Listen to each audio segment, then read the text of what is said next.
سود دا یو بدترین لعنت دی چې نن سبا په هر انسان اخته شوی دی. د سود باره کې په قرآن پاک کې په احادیثو کې ډیر زیات وعیدونه راغلي دي.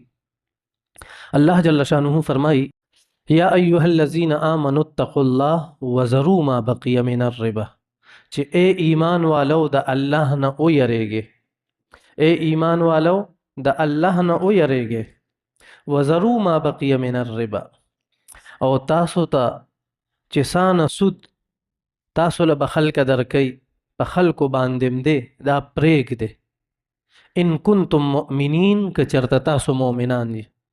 که چېرته مؤمن یې ګوره مخکې دا سود حلال و، بیا دا آیات را نازل شو.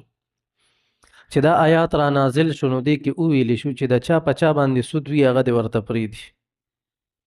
سود په دوه قسمه باندې دی، یو د ربا القرآن، د قرآن نه چې کوم سود ثابت شوی دی، او یو د ربا النسیه.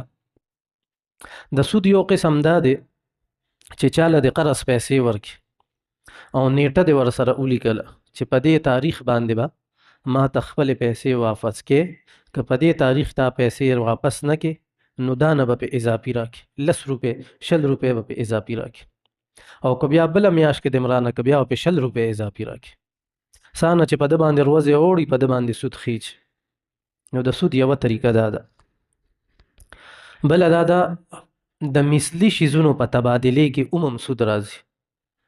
یو کس سره غنم دي، بل کس سره غنم دي، او دی د دې د تبادله کوي، نو دا تبادله به برابر وي، په تول سره به برابر وي، او لاس په لاس به وي. داسې نه کېږي چې ماله غنم راکه یو من د کرلو دپاره، او زه به بیا تاله 1.5 من غنم درکم. نو یو من غنم خو د یو من غنم په مقابله کې شو، هغه 1.5 من په زیاتی راځي، هغه اضافي دی، هغه سود دی. لکه آسان مثال به زه تاسو له داسې درکم، د اختر دپاره چې مونږ 90 روپۍ راخلو، زړی روپۍ ورکو 90 روپۍ راله راکړي. زړی روپۍ مونږه مثال کې طور پر چې 110 روپۍ ورکو مونږ له 100 روپۍ راکړي، هغه 10 روپو عوض نشته، سلو سره برابر شوی، د 10 روپو عوض نشته، دا په سود کې راځي.